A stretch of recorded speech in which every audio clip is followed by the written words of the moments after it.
channel. நம்ம இந்த வீடியோல எதை பத்தி பார்க்க போறோம்னா டெய்லி நம்ம லைஃப்ல அதிகமா யூஸ் பண்ற சென்டென்ஸ் வந்து மேக் பண்ணி பேசுறது எப்படின்னு தான் நம்ம இந்த வீடியோல பார்க்க போறோம். ஓகே फ्रेंड्स, வீடியோக்குள்ள போறதுக்கு முன்னாடி நம்ம சேனல் ஃபர்ஸ்ட் டைம் பாக்குறீங்கன்னா சப்ஸ்கிரைப் பண்ணுங்க. இந்த வீடியோ உங்களுக்கு பிடிச்சிருந்தா லைக் பண்ணுங்க. ஓகே, வீடியோக்குள்ள போகலாம். கேளு, ஃபர்ஸ்ட் பாருங்க. நாங்க யாருமே போகல. நம்ம சொல்லுவோம்ல, நாங்க யாருமே அந்த கல்யாணத்துக்கு போகல, நாங்க யாருமே அந்த பார்ட்டிக்கு போகல, இந்த மாதிரி எல்லாம் சொல்லுவோம்ல. இது எப்படி சொல்றது? நாங்க யாருமே போகல அப்படின்னு சொல்றேன். இது நாங்க யாருமே அப்படிங்கறத நம்ம none of us ன்னு சொல்லலாம். none of, நாங்க அத வந்து என்னன்னா ஆப்ஜெக்டா எழுதணும் as. ஓகே, நாங்கள் அப்படிங்கறத நம்ம வந்து சப்ஜெக்டா எப்படி எடுப்போம்? we ன்னு எடுப்போம் தானே, we. இத வந்து ஆப்ஜெக்டா எழுதும் போது as. ஓகே, அததான் நம்ம எடுக்கிறோம். இது வந்து none of us, இது வந்து pronoun, சப்ஜெக்டா நம்ம மெயின் பண்ணி எடுக்கணும். சரியா? நாங்க யாருமே, இது வந்து சப்ஜெக்டா நம்ம எடுக்கிறோம். அப்போ none of us. அடுத்து போகல அப்படின்னா, போகலைன்னா முடிச்சு போன விஷயத்தை பத்தி பேசுறோம், past tense. அப்போ இது சப்ஜெக்டா எடுக்கும் போது அடுத்து என்ன வரணும்? சிம்பிள் பிரசன்ட் படி ஃபர்ஸ்ட் சப்ஜெக்ட் இருக்கணும், அடுத்து verb இருக்கணும் தானே. அப்போ போகல, போகல verb எது? போறதுக்கு இங்கிலீஷ்ல என்னது? go. அதோட past went. இது வந்து நெகட்டிவ். இப்ப போகல அப்படின்னு நெகட்டிவ், ஆனா இங்க வந்து none வந்திருக்கனால நம்ம வந்து வேற நெகட்டிவ் வேர்ட் சேர்க்க கூடாது. சரியா? அப்போ நாங்க யாருமே அங்க போகல அப்படின்னு சொல்றதுக்கு none of us went. அங்க அப்படின்னு சொல்லும்போது தேர் போட்டுக்கலாம். சரியா? அப்ப நாங்க யாருமே போகலன்னா none of us went. none of us went. அடுத்து நீங்க யாருமே அங்க போக கூடாது. நம்ம சொல்லுவோம்ல, நீங்க யாருமே அங்க போக கூடாது. இது எப்படி சொல்லலாம்? நீங்க யாருமே, இத நம்ம வந்து சப்ஜெக்டா எடுப்போம். அங்க போக கூடாது, ஒரு விஷயத்த பண்ண கூடாது அப்படின்னு சொல்ற. அப்ப அங்க என்ன யூஸ் பண்ணுவோம்? மற்றபடி கூடாதுனாலே shouldn't யூஸ் பண்ணுவோம் தானே. should not இல்லனா shouldn't, ஒரு விஷயத்த பண்ண கூடாது அப்படின்னு சொல்லும்போது. ஆனா இங்க எப்படி எடுக்கணும்னா பாருங்க, நீங்க யாருமே அப்படின்னு சொல்லும்போது none of you. Okay, none of you அப்படின்னா நீங்க யாருமே. அடுத்து இத வந்து சப்ஜெக்டா எடுத்தாச்சு. அடுத்து என்ன வரணும்? ஒரு விஷயத்த பண்ண கூடாது அப்படின்னா shouldn't சேர்ப்போம் தானே. ஆனா இங்க should மட்டும் தான் வரணும். சப்ஜெக்டுக்கு அடுத்து நம்ம should சேர்ப்போம். shouldn't வரும், ஆனா should தான் வரும். ஏன்னா இங்க none வந்திருக்கு. none வந்தாலே இங்க வேற நெகட்டிவ் வேர்ட் வராது. ஓகே, none of you அதே நெகட்டிவ்ல வந்து. அப்ப none of you அப்படின்னா நீங்க யாருமே. அடுத்து போக கூடாது, அதுக்கு should. அடுத்து போறதுக்கு இங்கிலீஷ்ல go. அதுக்கு அடுத்து அங்க, அங்கேனா there. ஓகே, இங்க வந்து என்னன்னா verb வந்து present formல தான் இருக்கும். ஏன்னா இங்க should வந்திருக்கு. இந்த மாடல் verb வந்தாலே verb வந்து என்னது? வரக்கூடிய verb present formல தான் இருக்கும். அப்போ நீங்க யாருமே அங்க போக கூடாது அப்படின்னு சொல்றதுக்கு none of you should go there. none of you should go there. Next, நாங்க யாருமே இன்னும் சாப்பிடல. நம்ம சொல்லுவோம்ல, நாங்க யாருமே இன்னும் சாப்பிடல. அப்ப என்ன இங்க வந்து என்னது? நெகட்டிவ்ல இருக்குதானே. நாங்க யாருமே சாப்பிடல அப்படின்னு நெகட்டிவ் ஃபார்ம்ல இருக்கு. அதுவும் இத வந்து நம்ம எடுக்கும்போது பாஸ்ட் டென்ஸ்ல இருக்கு. ஆனா இன்னொன்னு பாருங்க, நாங்க யாருமே இன்னும் சாப்பிடல அப்படின்னு சொல்றேன். அப்ப இன்னும் சாப்பிடலைன்னா அது என்னது? இன்னும் அந்த செயல் முடியல. இன்னும் அந்த சாப்பிடக்கூடிய செயல் என்னது? முடியல. அப்போ நம்ம வந்து இன்னும் ஒரு விஷயம் நடக்கல அப்படின்னு சொல்றதுக்கு நம்ம வந்து அத மேக்சிமம் நம்ம பிரசன்ட் பெர்ஃபெக்ட் டென்ஸ்ல பேசுவோம். என்னதுல? Present perfect tense. இன்னும் ஒரு விஷயம் நடக்கல அப்படின்னு சொல்றதுக்கு. இப்ப பாருங்க, சாப்பிடவில்லை அப்படின்னு சொல்லும்போது பாஸ்ட் டென்ஸ் முடிச்சு போனதை பற்றி தானே பேசுறோம். அப்படின்னா இத வந்து சிம்பிள் பாஸ்ட் டென்ஸ்ல பேசலாமானா அது வந்து முறை ஆகாது. சரியா? இன்னும் சாப்பிடல, இன்னும் ஒரு விஷயத்த பண்ணல அப்படின்னு சொல்லும்போது அத பிரசன்ட் பெர்ஃபெக்ட் டென்ஸ்ல பேசுறது கரெக்டா இருக்கும். சரியா? இந்த yet வரும்போது மேக்சிமம் நம்ம பிரசன்ட் பெர்ஃபெக்ட் டென்ஸ் தான் யூஸ் பண்ணுவோம். அப்போ இன்னும் அப்படிங்கிற வார்த்தை வந்து yet. ஓகே, அதோட மீனிங் என்னது? yet. அப்ப இன்னும் ஒரு விஷயத்த பண்ணலைன்னா பிரசன்ட் பெர்ஃபெக்ட் டென்ஸ் அதுக்கு கரெக்டா மேட்ச். அப்ப பாருங்க, நாங்க யாருமே அப்படின்னா இது எப்படி எழுதுறது? none of us. ஓகே, இத சப்ஜெக்டா எடுத்தாச்சு. அடுத்து பிரசன்ட் பெர்ஃபெக்ட் டென்ஸ் படி அப்படி அடுத்து என்ன எழுதுவோம்? இப்ப none of us எடுத்துட்டு அதுக்கு அடுத்து என்ன வரணும்? சப்ஜெக்ட்டுக்கு அடுத்து have இல்லனா has சேர்ப்போம். இங்க வந்து என்னது? have தான் சேர்க்கணும். ஓகே, நாங்க யாருமே எல்லாரையும் நம்ம மென்ஷன் பண்றோம், ஒண்ணுக்கு மேற்பட்டவங்கள மென்ஷன் பண்றோம். சோ இங்க வந்து have தான் யூஸ் பண்ணணும். அடுத்து பாருங்க, verb சாப்பிடவில்லை. இங்க வந்து verb என்ன ஃபார்ம்ல இருக்கணும்? V3 ஃபார்ம்ல இருக்கணும். அப்ப சாப்பிடுறதுக்கு இங்கிலீஷ்ல என்னது? eat. அதோட past ate, past participle eaten. இதுதான் verb V3 ஃபார்ம்ல இருக்கு. அடுத்து இன்னும் அப்படினா yet. ஓகே, அப்போ நாங்க யாருமே இன்னும் சாப்பிடல அப்படினா none of us have eaten yet. None of us have eaten yet. இன்னும் ஒரு விஷயம் நடக்கலன்னு சொல்லும்போது நீங்க வந்து present perfect tenseலயே பேசிடுங்க. சரி, அடுத்து அவங்க யாருமே இன்னும் கிளம்பல. இன்னும் என்னது? கிளம்பல அப்படின்னு சொல்ற. அப்ப இன்னும் அந்த விஷயம் நடக்கல. இன்னும் கிளம்பக்கூடிய விஷயம் என்னது? நடக்கல. அப்ப என்ன? இங்க வந்து present perfect tenseல பேசிடலாம் தானே? அப்ப எப்படி? அவங்க யாருமே அப்படின்னா none of them. அவங்க மற்றவங்கள நம்ம மென்ஷன் பண்றோம் தானே? அதுல வந்து ஆப்ஜெக்ட் என்னது? them தான் வரும். none of them அவங்க யாருமே. அடுத்து இன்னும் கிளம்பல அப்படின்னா present perfect tense படி என்ன? have தான் இங்க சேர்ப்போம், has வராது. ஏன்னா நம்ம வந்து என்னது? சப்ஜெக்ட் வந்து plural, ஒன்றுக்கு மேற்பட்டவங்கள நம்ம மென்ஷன் பண்றது. சரி, அப்போ have. அடுத்து என்ன? verb வரும், கிளம்புறது. கிளம்புறதுக்கு இங்கிலீஷ்ல என்னது? leave. அடுத்து அதோட past left, past participle left.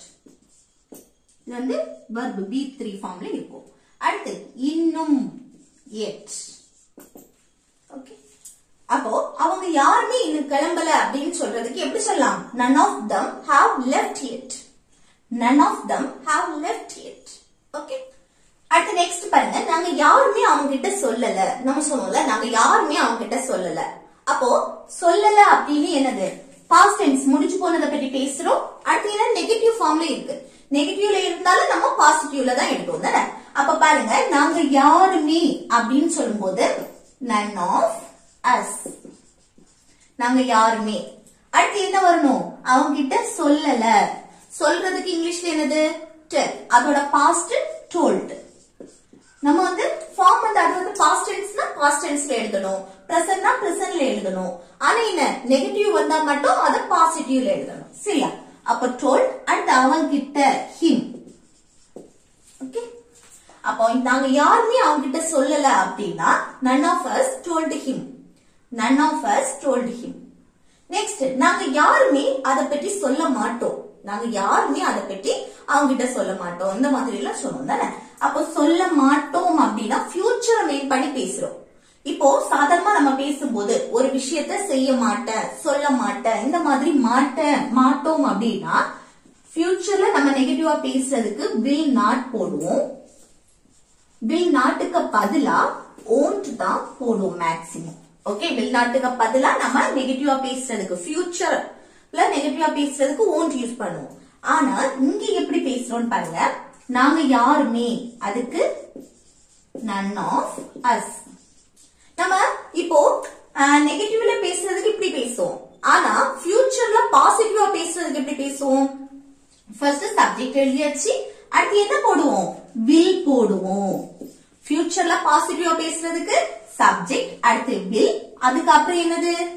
verb. சொல்ல மாட்டோம், சொல்றதுக்கு இங்கிலீஷ்ல tell. அடுத்து அத பற்றி, அந்த பற்றி about, அது அப்படின்னு சொல்லும்போது it. it இல்லனா that. ஓகே, அப்ப என்ன? நம்ம வந்து நெகட்டிவ்ல பேசினாலும் நம்ம என்ன பாசிட்டிவ்ல சொன்னா போதும். ஏன்னா இங்க none வந்திருக்கு. இந்த none வரும்போது நம்ம அதுலயே நெகட்டிவ் வந்துடும். சரியா? அப்ப நாங்க யாருமே அத பற்றி சொல்ல மாட்டோம் அப்படின்னா none of us will tell about it. None of us will tell about it. Okay, அடுத்து அவன் இன்னும் குளிக்கல. நம்ம சொல்லுவோம்ல, அவன் இன்னும் குளிக்கல, குளிக்காம இருக்கா, இந்த மாதிரி சொல்லுவோம் தானே?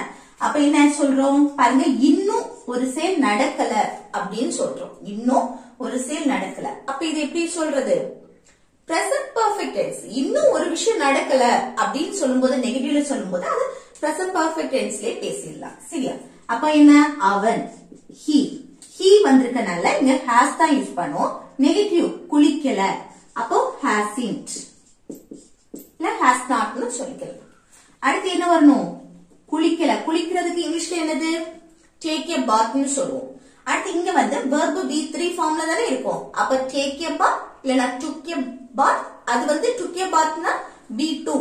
அடுத்து taken a bath, taken a bath, இது வந்து என்னது? be3 ஃபார்ம்ல இருக்கு. take, took, taken இந்த மாதிரி சொல்லுவோம் தானே. takeங்கிறது be1, took, be2, taken, b3 இதுதான் சேஞ்ச் ஆகும். மற்றபடி பாத் அப்படியே தான் இருக்கும். சரியா? அப்ப அந்த take, took, taken இததான் எழுதிக்குவோம். taken a bath. அடுத்து இன்னும், இன்னும்னா yet.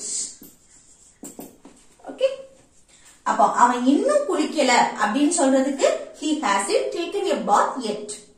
he hasn't taken a bath yet. Okay, அடுத்து நெக்ஸ்ட் பாருங்க. அவன் இன்னும் பல் துலக்கவில்லை. நம்ம சொல்லுவோம்ல அவன் இன்னும் பிரஷ் பண்ணல அப்படின்னு. அப்போ இன்னும் ஒரு செயல் நடக்கல அப்படின்னு நம்ம சொல்றோம். ஓகே, நெகட்டிவ்ல சொல்றோம் இன்னும் ஒரு செயல் நடக்கல. அப்ப இது எப்படி எழுதுறது? present perfect tense. அப்ப என்ன?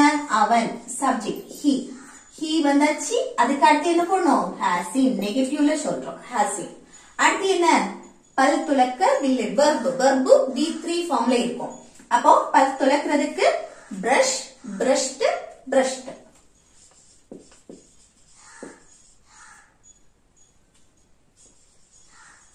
வந்து B3 ஃபார்ம்ல இருக்கும். சரியா? brushed. அடுத்து பல், யாருடைய பற்களை? அவனுடைய பற்களை. அப்போ his teeth. அடுத்து இன்னும், இன்னும் சொல்லும்போது yet. ஓகே, அப்போ அவன் இன்னும் பல் துலக்கவில்லை அப்படின்னு சொல்றதுக்கு எப்படி சொல்லலாம்? he hasn't brushed his teeth yet. he hasn't brushed his teeth yet. Okay, அடுத்து நெக்ஸ்ட் பாருங்க. அவன் இன்னும் எழுந்திருக்கவில்லை. நம்ம சொல்றோம்ல அவன் இன்னும் எழுந்திருக்கல அப்படின்னு. இது எப்படி சொல்லலாம்? பாருங்க, அவன், அவன்னா சப்ஜெக்ட் he. அடுத்து என்ன வரணும்? இன்னும் அந்த செயல் நடக்கல. அப்போ இங்க hasn't. அடுத்து எழுந்திருக்கிறதுக்கு இங்கிலீஷ்ல என்னது? wake up. அதோட past woke up. past participle B3 வந்து woken up. Okay, woken up இது வந்து verb B3 ஃபார்ம்ல இருக்கும். அடுத்து இன்னும், இன்னும்னா yet. ஓகே, அப்போ அவன் இன்னும் எழுந்திருக்கல அப்படின்னு சொல்றதுக்கு he hasn't woken up yet. he hasn't woken up yet. Next, எனக்கு இன்னும் பசிக்குது. எனக்கு இன்னும் பசிக்குது. அடுத்து பாருங்க, அவன் இன்னும் கோவமா இருக்கான். இன்னும் கோவமா தான் இருக்கான் அப்படின்னு சொல்றேன். அப்போ இன்னும் அந்த செயல் நடந்துட்டு இருக்கு. இது வந்து என்னது? நெகட்டிவ் ஃபார்ம் கிடையாது. இன்னும் கோவமா தான் இருக்கான், இன்னும் அவன் சோர்வா தான் இருக்கான், அந்த மாதிரி சொல்லுவோம் தானே. அப்போ இன்னும் ஒரு செயல் நடந்துட்டு இருக்கு அப்படின்னு சொல்லும்போது அவன் இன்னும் படிச்சுட்டு தான் இருக்கான், இன்னும் அவன் தூங்கிட்டு தான் இருக்கான், அந்த மாதிரி நம்ம சொல்லுவோம்ல. அப்போ இன்னும் ஒரு செயல் வந்து பாஸ்ட்ல எப்ப தொடங்குச்சுன்னு தெரியாது, ஆனா இன்னும் அந்த செயல் நடந்துட்டு இருக்கு அப்படின்னு சொல்லும் போது அதுக்கு நம்ம வந்து ஸ்டில் போட்டுக்கலாம். ஓகே, இது வந்து பாசிட்டிவ்ல நம்ம சொல்றது. இது வந்து நெகட்டிவ், இன்னும் எழுந்திருக்கல, இன்னும் போகல, இன்னும் வரல அப்படின்னு நெகட்டிவ்ல சொல்லும் போது இந்த இது பிரசன்ட் பெர்ஃபெக்ட் டென்ஸ்ல நம்ம சொல்றோம். இது இன்னும் ஒரு செயல் நடந்துட்டு இருக்கு, இன்னும் அவன் சாப்பிட்டுட்டு தான் இருக்கான், இன்னும் தூங்கிட்டு இருக்கான், இன்னும் அவன் வந்து கோவத்துலதான் இருக்கான், இந்த மாதிரி சொல்லுவோம்ல. இப்படி சொல்லும் போது இன்னும் ஒரு செயல் நடக்குது அப்படின்னு பாசிட்டிவ்ல சொல்லும் போது அங்க ஸ்டில் யூஸ் பண்ணும். ஓகே, அப்ப என்ன? எனக்கு இன்னும் பசிக்குது அப்படின்னு சொல்றதுக்கு எப்படி சொல்லலாம்? எனக்கு இன்னும் பசிக்குது. அப்ப ஃபர்ஸ்ட் வந்து சப்ஜெக்ட் எனக்கு ஐ. இங்க பாருங்க, இன்னும் பசிக்குது அப்படின்னா தன்னுடைய நிலையை சொல்றோம். அங்க வந்து மெயின் verb வராது. ஓகே, தன்னுடைய நிலையை சொல்லும் போது நம்ம பி verb தான் யூஸ் பண்ணணும்னு பாத்துருக்கோம் தானே. அப்ப இங்க ஐ வந்துருக்கு, இங்க என்ன யூஸ் பண்ணணும்? ஆம். பிரசன்ட்ல தான் நான் சொல்றேன் எனக்கு இன்னும் பசிக்குது. இந்த இன்னும்ங்கிற வார்த்தை இன்னும் ஒரு செயல் நடக்குது அப்படின்னா அது பிரசன்ட்ல நம்ம சொல்லலாம். ஓகே, verb வந்துச்சு அப்படின்னு சொன்னா பிரசன்ட் கண்டினியூஸ் டென்ஸ்ல சொல்லிக்கலாம். ஓகே, அப்போ am அடுத்து என்ன வரணும் still இன்னும் still இந்த ஸ்டில்ல வந்து நம்ம லாஸ்ட் போடக்கூடாது இந்த பி வெர்புக்கு அடுத்து போட்டுக்கலாம் சரியா இந்த பி வெர்புக்கு அடுத்து போடும்போது தான் அந்த இன்னும் அப்படிங்கிற வார்த்தைக்கு மீனிங் வரும் இது வேற மீனிங் வந்துரும் லாஸ்ட் போட்டுட்டா சரியா அப்ப அந்த எற்ற வந்து நம்ம லாஸ்ட் தான் போடணும் இந்த ஸ்டில்ல வந்து பி வெர்புக்கு அடுத்து போட்டுக்கலாம் சரியா am still அடுத்து என்ன பசிக்கிறது பசிக்கிறதுக்கு இங்கிலீஷ்ல hungry அப்போ எனக்கு இன்னும் பசிக்குது அப்படின்னு சொல்றதுக்கு I am still hungry I am still hungry next அவன் இன்னும் கோபமா தான் இருக்கான் நம்ம சொல்லுவோம்ல அவன் இன்னும் கோபத்துல இருக்கான் அப்படின்னு இது எப்படி சொல்றது அவன் சப்ஜெக்ட் he இன்னும் கோபமாக இருக்கிறான் இதுவும் தன்னுடைய நிலையை தான் சொல்றோம் அப்ப பாருங்க இருக்கிறான் பிரசன்ட்ல சொல்றோம் அப்ப he is அடுத்து என்ன பண்ணணும் still அடுத்து கோபத்துக்கு இங்கிலீஷ்ல angry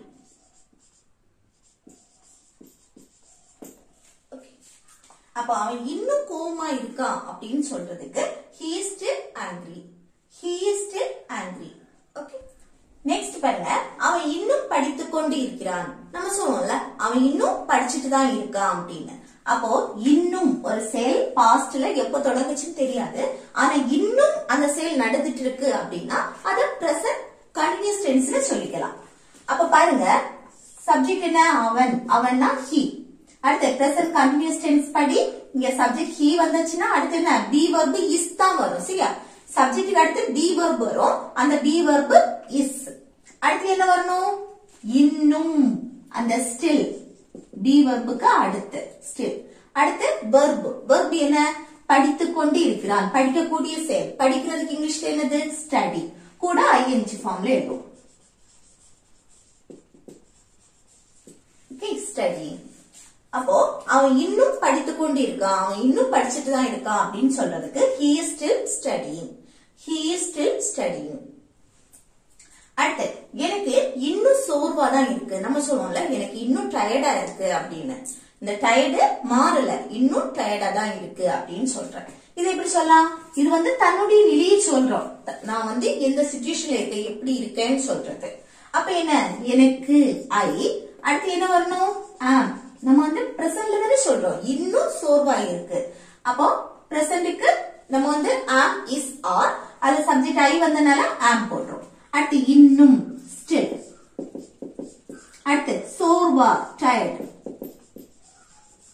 ஓகே அப்போ எனக்கு இன்னும் டயர்டா தான் இருக்கு அப்படின்னு சொல்றதுக்கு I am still tired I am still tired okay next அவர்கள் இன்னும் விளையாடிட்டு இருக்கிறார்கள் அவங்க வந்து விளையாட்ட ஸ்டாப் பண்ணல இன்னும் என்னது விளையாடிட்டு தான் இருக்காங்க அப்படின்னு சொல்றேன் இது எப்படி சொல்லலாம் அவர்கள் they அடுத்து are be verb are they ஒன்றுக்கு மேற்பட்டவங்களை மென்ஷன் பண்ணும்போது நம்ம இங்க are தான் சேர்ப்போம் சரியா they are அடுத்து என்ன இன்னும் still அடுத்து விளையாடிட்டு இருக்காங்க விளையாடக்கூடிய செயல் விளையாடுறதுக்கு இங்கிலீஷ்ல play கூட என்ன சேர்த்து பேசணும் ing playing ஓகே அப்போ அவங்க இன்னும் விளையாடிட்டு தான் இருக்காங்க அப்படின்னு சொல்றதுக்கு they are still playing they are still playing okay அடுத்து நெக்ஸ்ட் நாங்க யாருமே இத செய்யல நம்ம சொல்றோம்ல நாங்க யாருமே இத செய்யல இது எப்படி சொல்றது